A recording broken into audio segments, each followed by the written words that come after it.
Hello again, fellow audiophiles. I am Wave Theory, and today we are taking a look at Effect Audio Signature Series 2 IEM cables. The Ares 2 coming in at $199 US, the Cadmus 2 coming in at $249 US, and the Eros 2 coming in at $299 US. These were kindly sent to me directly from Effect Audio. They have asked nothing in return other than a fair and honest evaluation. They have made no attempt to influence my opinion on these cables in one way or the other, so all thoughts that you are about to hear are mine and mine alone. They did ask me to put a discount code for all of you in the description down below, and there's a Black Friday deal going on. So see the information down in the description where you can link to buy these and then also get a discount code. If you use said discount code, I will get a small kickback. So if you want to help support the channel and you like what I have to say about these cables, please consider using that discount code and I will get that small kickback. I only put money like this and affiliate link money back into the channel to keep it running, get cool gear into review, cover costs, and those sorts of things. So what do I think about the Signature Series 2 cables? Stick around right after shameless self-promotion to find out. Hello. I'm one of the reasons that Wave Theory can't spend all of his money on audio gear. He wants you to know that your support is vital for keeping the channel running. So if you enjoy Wave Theory's bussin' review riz and no-cap review style and want to encourage him to stay in the basement so I don't have to listen to his dad jokes as much, like the video and subscribe to the channel. You can also send him a donation on PayPal or sign up for the Patreon. Links are in the description. Now on to the review. All right, we will do a quasi-overhead review for this one, just so that it's easier to see the cables and so forth. So, a new series from Effect Audio. They are IEM cables. They are hand-woven in their construction. They have different conductor types in them, and thus the pricing and all of that is a little bit different. Okay, as I mentioned here, we just go left to right in increasing price. $199 USD, $249 USD, $299 USD. The Ares is a copper conductor in there, and you can see it. There's like a clear insulator here over the conductive material, and copper conductor here. The Cadmus is a silver-plated copper, so it's silver on the outside with a copper core in there. So that's what, and it also has kind of a clear conductor on it, so that's why it looks like that. The Eros is a copper-silver alloy. And if I understand Effect Audio's website correctly, they say it is the first one to have a pure silver core in it right there. Now, Effect Audio also has like a little bit of a tagline for each of these three in terms of like just a two-word sonic description. They say the Ares unlocks power, the Cadmus unlocks clarity, and the Eros unlocks musicality. Do they live up to those tagline billings? Oh, we will find out as we progress here. All right. Packaging, pretty straightforward. All three of them come in basically this identical box. It's just different with what's printed on it, but otherwise it is the same box. Okay, inside fairly basic stuff here, and yeah, okay, you get scanned to find out more. The IEM cable is wrapped around in there. There's really nothing fancy about it going on. It's just a pretty bland general box. Presents the cable to you well, protects it in shipping. Okay, end of list, no carrying case or anything like that. You probably have a carrying case with whatever IEM you're using anyway, and that's it, okay? All three boxes are the same other than the markings on the outside. Likewise with the build of the cables themselves, you have some choices on termination types, okay, both on the amp end. They sent me 4.4 millimeter balanced Pentacon, okay, on all of these here, and then they also sent me 2-pin, okay, on the IEM end for all three of them as well. Now you do have some options on connector types on both ends, although one of them, I think it's the Eros. If this is incorrect, I apologize, but it's listed right on the website, so you can check me. The Eros might currently only be 2-pin. Okay, one of them I read that on somewhere. If that's an error, I will try to correct it in a comment down below, but most of them you have choices on what kind of terminations you want to use on both ends. Other than that, the build quality on these things is basically identical. I mean, you see the color is different just given the insulating material they have on here. Clear insulating material on these two, so you can see the nice pretty conductive color in there. And then since this one is an alloy, I don't actually know what the conductor looks like, so they just put a gray, okay, insulating cable on it over there, and you see it does have a little bit of like a, you know, spectacle or sparkly in there too, reflects light and all of that. But you get high quality connector here on the amp end, okay, right there, nice metal right there. All three of them have an identical junction thing here, like this right here at the split, with this slider on here that can tighten up the fit for you right there. And then all of them, of course, have these shepherd hook, okay, things that go around the ears here before we get to the connectors. Now, this Eros unit, the right hook right here, was not as tight as I would like it to be. I kind of had to really like twist it up like this to get it to tighten up a little bit, because it was not tucking behind my ear as well as the left side of this one or what these other two were doing. Okay, that was isolated to this one unit, so I don't think that's a normal thing. And again, I was able to fix it by just, you know, again, taking this and curling it up nice and tight, holding it there for a while.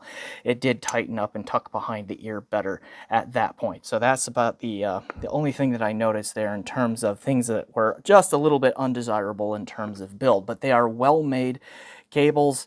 You do see there is just a little bit of springiness on this one. Not too bad though. When you're actually using it, that's barely noticeable, at least in my experience. Okay. Test gear on this one, as we start turning our attention to how these two things sound. A little bit limited because I don't have a ton of 2-pin IEMs around. So the most common, I did try some other stuff, but just most commonly I used the iBaso DX260 as a source here, 4.4, whoop, there it is, 4.4 millimeter Pentacon output right there. And then just because it's what I had on hand, Kiwi Ears Quintet. Okay, in there, 2-pin connectors on these things. So that's mostly what I use. Again, sampled some other things. I really wanted to use Hi-Fi-Man's Sveinar, which is a 2-pin connector, but these didn't fit. None of these fit. It's just the wrong shape to go in on those. All right. What did I notice here sonically? All three of them are quite good. Okay, so they're all a significant step up from like the stock cable on the Kiwi ears, from like basic triple win aftermarket IEM cables that I've been using, that I bought off of Amazon with various cables as well. These are all market upgrades from those, okay, like just a lot more clarity, cleanliness, regardless of whether you're talking about power, clarity, musicality. All of them have a lot more clarity, cleanliness, quieter background, overall smoother tonality and presentation to them than just about any IEM stock cable that I have heard pretty much across the board. So they are all upgrades in that way. Now, comparing them relative to each other then, I mostly agree with the unlocking power, unlocking clarity, unlocking musicality here, although I realize that musicality in particular is a very vague term. So what's going on here? Okay, the Aries here is warmer than the other two. It's bassier, right? It's got a lot more low-end heft to it. It also has like a slightly rolled off top end, and just, I mean, it's got this like clockwise tilt to it. So it kind of like proceeds, it brings up the bass a bit, brings down the treble a little bit to it. All that in there, and it's got lots of punch, lots of dynamics, lots of physicality to the sound, particularly in the low end. The Cadmus is a brighter sound, so it does kind of enhance the clarity. Everything sounds clearer, sharper, and when I say sharp, I don't mean like a sibilant kind of sharp. I just mean there is like a sharpness to the sound where it sounds like more well separated. It sounds cleaner, clearer, okay? A lot more clarity in there. Now, it has just as much bass extension as the Aries does, but it does not do it with the presence or the heft in the low end that the Aries does right there. So if you like a brighter sound, here you go, that's here. Okay, the Eros here is a good job of combining these two. Gives you some of the warmth and fullness in the low end, though not quite as much as the Aries did, but it gets close. And it gives you some of that cleanliness and clarity and crispness of the Cadmus, but not quite as much as there. It really is a nice blend of the two sounds here. And it's the one that I preferred all around, just because I do like hefty bass and thump, but I also do like a lot of clarity. And here, for 100 more than this one and 50 more than this one, you can get most of the way to both of these in one cable. So it is a nice, like, sort of non-compromisey compromise here between the two in that regard. Okay, now another thing that I notice about all of these cables is that their tonal balance is really strong. So even though, again, we've got power, clarity, musicality, the relationships between fundamental frequencies and the harmonics on all three of these is also excellent. Okay, so things like cymbal crashes sound very smooth and natural. It's just a question of how forward they are and how much they are emphasized relative to other frequencies and other sounds that really changes here. Likewise with mids, vocal timbre is excellent on all three of these. Okay, how much do you want it pushed forward? Vocals sound a little bit clearer and cleaner with the Cadmus than the other two, I think.